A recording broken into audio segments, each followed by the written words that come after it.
A very good morning. Today is 28th August 2020. In this video we will be having a discussion of the Hindu editorial page analysis, also some of the important articles of the newspaper. Before I begin, I welcome you all to Wifisestudykaro, where I do daily editorials, some of the topic discussion, interesting facts, job updates.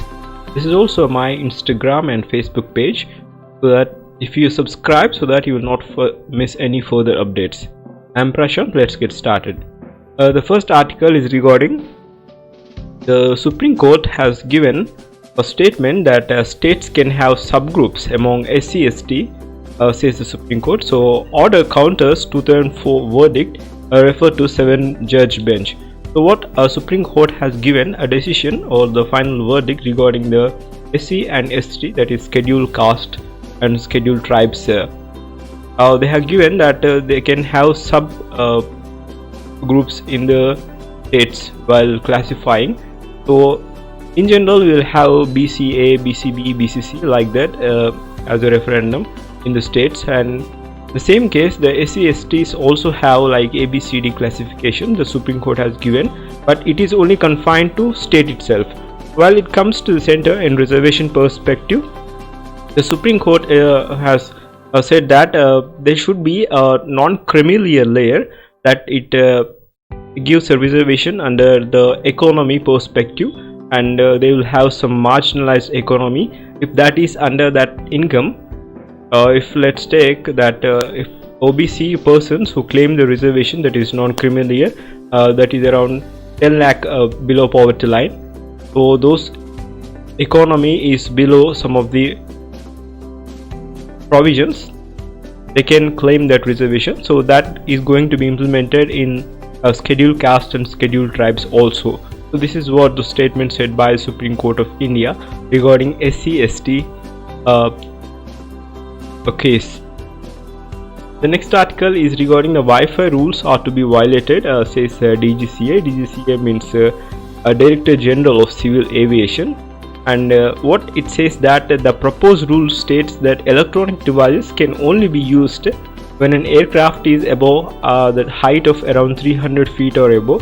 So the mobile phones, tablets, laptops can only be used in a flight mode, while other gadgets such as portable voice recorders, electronic entertainment devices, and they should be stored away. So cabin crew, besides their duty during the flight, shall keep a watch on the passenger to ensure this compliance of the above requirement.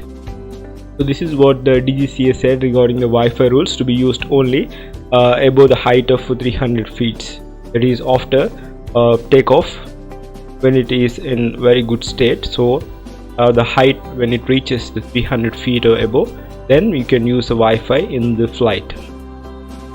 So the first article of the Hindu editorial page is regarding the phase 3 trials and the participants, and also this is regarding the COVID-19 trials. The participants we need in phase 3 trial, what author says is that it's a good idea for healthcare workers and also vulnerable subjects to enroll in COVID-19 phase 3 trials. So we all know that some of the biotech companies are planning for or also working on the phase 1, phase 2 trials. They have completed the task of phase 2 trials, the COVID-19 vaccine. But what also says is that in phase 3 trials, the health care workers and frontline workers are to be put into consideration, because most of the healthcare workers, some of them are above 55 years old. When they are put into the consideration of phase 3 trials, then there may be a chance that this phase 3 trials will be having more, what I say is that more flexibility, and that can be done very quickly as it. So it is good idea for healthcare workers and vulnerable subjects to enroll in COVID-19 phase 3 trials. The vaccine that was phase 2 should therefore be assumed to be protective unless proved otherwise, and in phase 3 trial, which will provide additional evidence of the freedom from the rare side effects. So once cleared the phase 3, the vaccine is registered by the drug regulatory agency, and a vaccination will be come into general public as per the vaccination policy. So objective of vaccination is threefold. In short term, it is to protect vulnerable individuals from serious diseases and deaths, and to protect occupationally exposed individuals from acquiring, unwittingly transmitting infection to their patients and family, and third is that to eradicate viral infection. This is what the objective of vaccination in threefold. So a good idea for healthcare workers and vulnerable subjects to enroll in COVID-19 phase 3 trials in India. If this is to be done quickly, professional organizations, civil society, regulatory agencies, the Indian Council of Medical Research and Vaccine Manufacturers should act immediately and allow and encourage enrollment of healthcare workers and vulnerable people in the phase 3 trials. This is what also says regarding the vaccination, the healthcare workers to be put into phase 3 trials who are affected by COVID-19. The next article is regarding the judgment and impartial aloof of sober as a judge. So what judges must ponder and pursue the old norms that earn them respect and public confidence. The author compares the Prashant Bhushan case and also some of the past verdicts given on some of the qualities of the judgment. So author compares how the judges should be in the past and how they are in the present, how they should align themselves in shunning the limelight. So what author says is that there should be qualities in the judgment. Now a time there is a different. A magistrate is in a lower cog of a great judicial machine and not as a judge of a superior court, but the personal qualities that were required to the judges as shown in some of the previous judgment in the present day. Apart from the integrity, all the aspects including the intellectual and impartiality, and the one word which comes readily to the mind is quality of judges is sobriety. So indeed sobriety in the judges or the judgment is significant. That is a part of the smile as a sober as a judge. So there should be shunning in the limelight. So in the immediate aftermath of independence, judges also maintained the tradition and aloofness, and they did not seek public attention. So they did not seek, indeed they avoided, for instance, unlike politicians and officials of executive branches, they moved without pilots and escorts or sirens in the red lights. It may now come to the surprise that it is only after 1980 that High Court judges were protected by the official cause. So at some stages, judges began to seek to be equated with the executive officers and politicians in terms of some perks and privileges. So this does not imply that the standards of the judicial work were compromised, but it does not mean they became more in the public eye. So this has led to the weakening of the strong norms of aloofness. The limelight was shunned. Official cars with the sirens and red lights were symptomatic of the changing mode. So there was yet another tradition that most judges strictly adhere to. The mainly confined themselves for the judicial work is to speak through their judgments. So this does not mean that they did not pursue their hobbies or write a non-judicial subject in which they had expertise, but they avoided issues of the public policies which may come before the courts. Certainly, they also did not give their views on controversial political and social statuses. In all, judges should be superior. Courts must, even in these changing times, ponder deeply in the old norms that earn them respect and public confidence and pursue them. There is no surer foundation, but the judicial branch in the state itself. So this is what the author says. The author is a former diplomat. This is an interesting article. Can a digitalized India? What is Indian primary health ecosystem? What author says, some of the references, the conversation between two doctors. They are very famous. A public health physician at a national convener of, and also the other is a health informatics center. What he says that without a strong health infrastructure, it is putting the cart before the horse. The cart before the horse means it's an idiom. The meaning of it is in a controversy.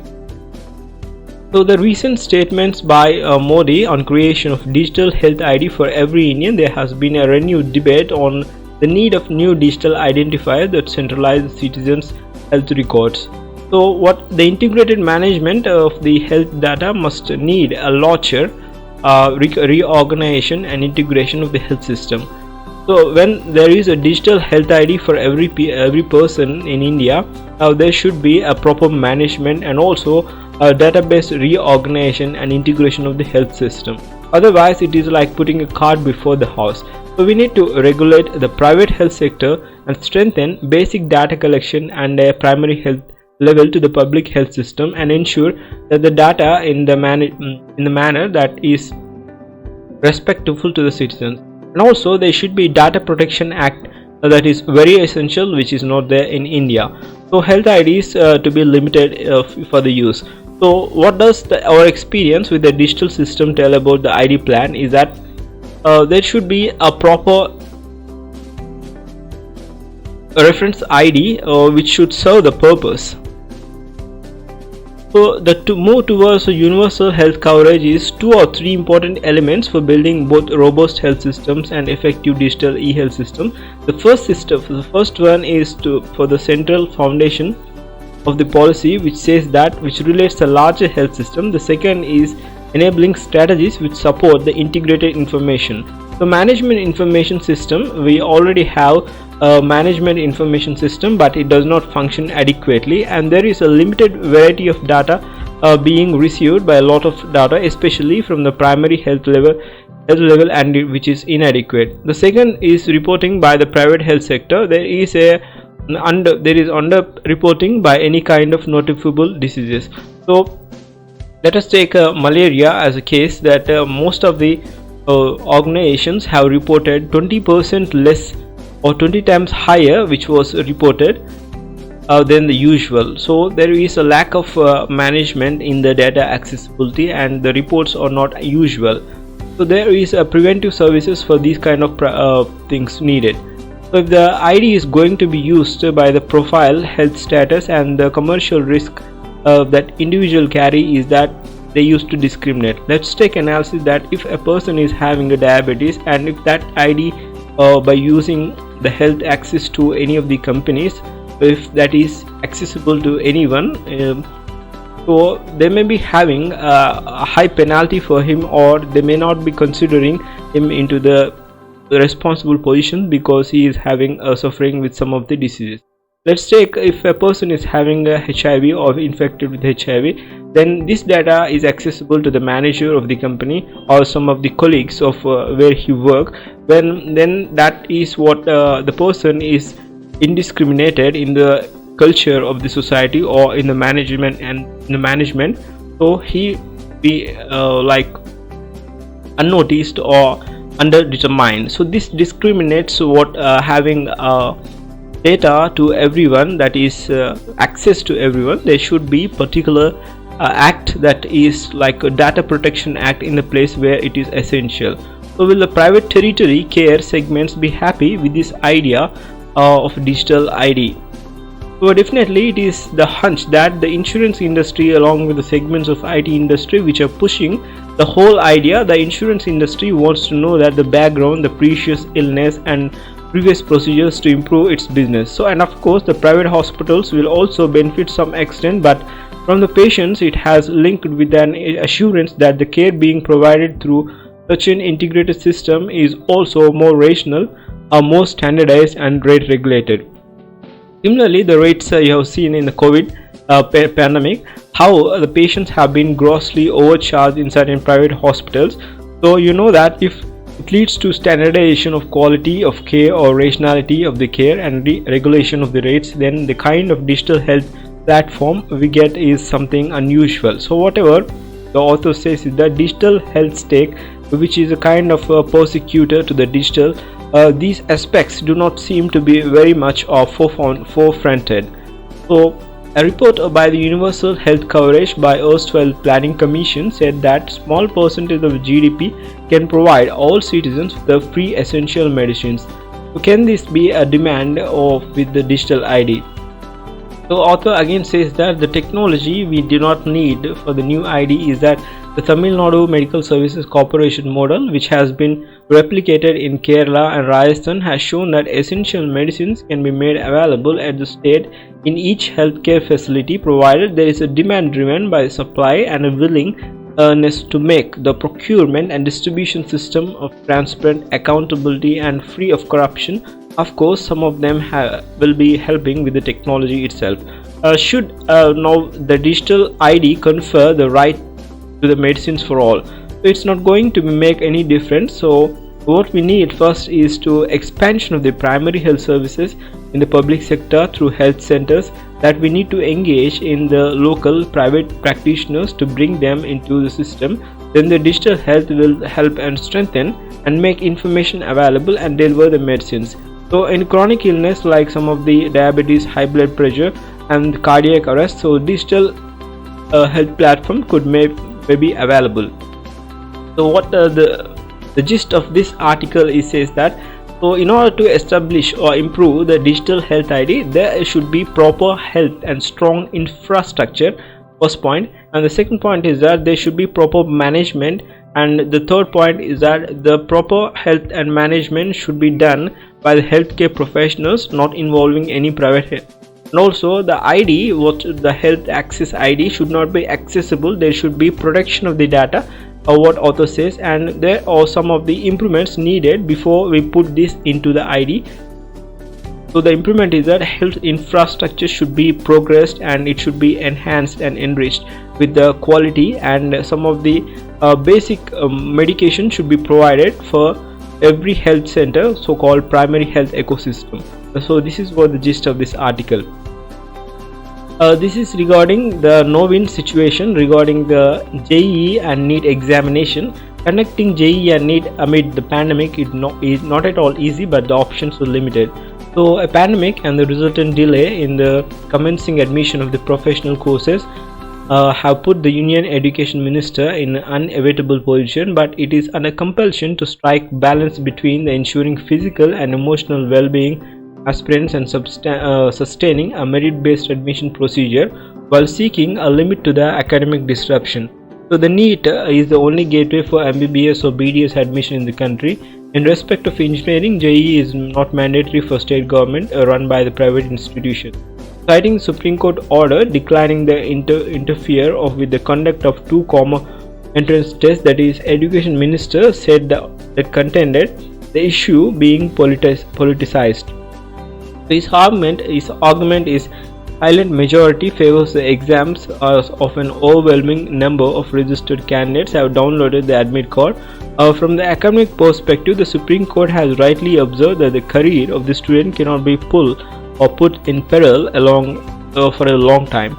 So what our Education Minister said apprehensive further delay could lead to zero academic year, a concern shared by many academics. So ground reality reflects that the concerns from other side, the more fear of contracting COVID-19 in the examination centers, aspirants face practical limitations. So the NEET can be conducted in 3,843 centers across 155 cities, where the number of participants it is around 15 lakhs. For an estimated of 8 lakh aspirants for JEE will need 660 centers in 12 shifts. So with many states not resuming public transport services and hotels remaining closed, travel accommodation for candidates from interior region is a major challenge now.